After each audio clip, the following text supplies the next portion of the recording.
and now he's telling another story about an Asian woman.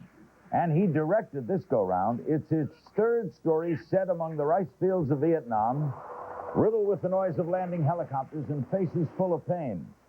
You know Platoon and Born on the 4th of July.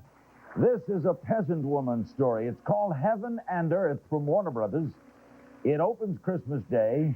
I must tell you, I saw the film. It is brilliant. Here with me in New York is one of Hollywood's finest filmmakers, 4-time Academy Award winner, Oliver Stone. Personally, is this your proudest achievement? Well, I am proud of it, but they're all close to me. They're all like children. I can't say that one is... Is this a trilogy completion? Is this the continuing of Platoon, 4th of July, now Heaven and Earth? Yeah, I think one came out of the other. I mean, after Platoon, it was my own story in the jungle, and I was able to do the story of Ron Kovic, which was about coming home from Vietnam, and then with the story of Lê Ly, I think I was able to go to the other side, to see what they went through, to understand what the Vietnamese suffered. They suffered enormously during the war, as you know, and it completed a circle for me. And the woman comes to America during the course of the movie, and then she goes back to Vietnam. So, how did you get onto this story? This is a true story. How did you latch onto it? From her book? Yes, she wrote 2 memoirs, and I read them, and I was very moved by them, and she was with me through the whole movie. She was a consultant, and she took me through her experience. She was, she was everything in her life. She hit every ticket on the roulette wheel. This is the Gone with the Wind. What Gone with the Wind was to the Civil War, this is to the Vietnam War. Well, that's very complimentary. I would think, the more you think of it, this is a saga of what happens to this girl. And by the way, people think Oliver Stone takes sides on things. In this one, you don't. No. There's crummy Viet Cong, there's crummy South Vietnamese, there's bad Americans, good Americans, the French are bad.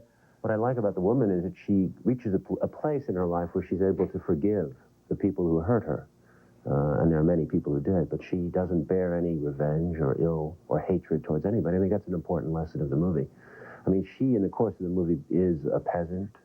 She's a spy. She's a mistress to a rich woman, a rich man. She's raped. She's tortured.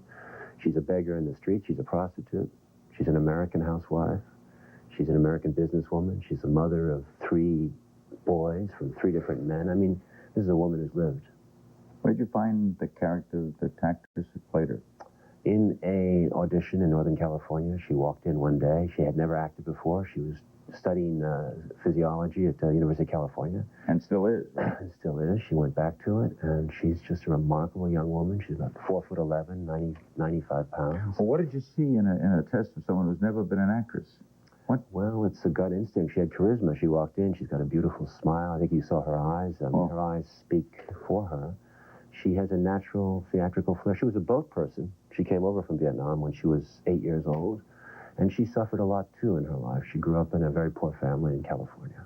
And you shot this in Bangkok, but you also got into Vietnam, right? About 20 or 30 landscapes in the movie were shot in Vietnam, yes. And we got a little documentary crew in there. And as you know, there's an embargo, American embargo, still going on 20 years later with Vietnam, so, which is a shame, I think, because the war is over, and I think this is a time for compassion and forgiveness and moving on, but we could not theoretically shoot in Vietnam. Was Tommy Lee Jones your first choice for that part? Yes. He looks like a military man. He's sort of a modern, for me, he's a modern Clark Gable. He's a big man, a strong man, and he's also a tender man. He has that ability to reach out, and one sees a lot of hurt in his eyes and a lot of vulnerability. Heaven and Earth. A woman who risked her life for freedom.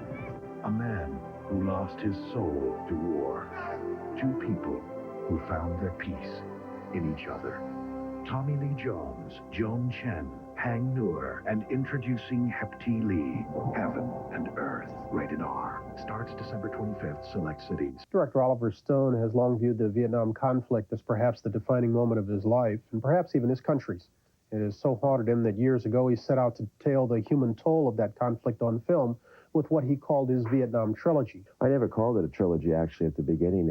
It just grew. I mean, when I made Platoon, I never thought I would make another one. It was very successful, and I not only lived through the war, I got to make my own story, but then I grew, I pushed on, and I wanted to do Kovic's story because it was about coming home after the war. Ron Kovic, Born on the 4th of July. And then after Born, I read the book about Lê Ly Haslip, her life story, 2 books, and I was very moved by the emotions, and I felt that it completed the full circle. It allowed me to go back and see what our enemy had gone through. And it allowed me to understand the suffering of the Vietnamese people, because I walked through many of these villages as an infantry soldier, and I saw a lot of young girls like Lately. And we were very deeply suspicious of them because they sympathized with the Viet Cong. I never understood why at that time. And I think 20 years later, by going back to Vietnam with her, I was truly able to understand what we did and why they felt the way they did towards us.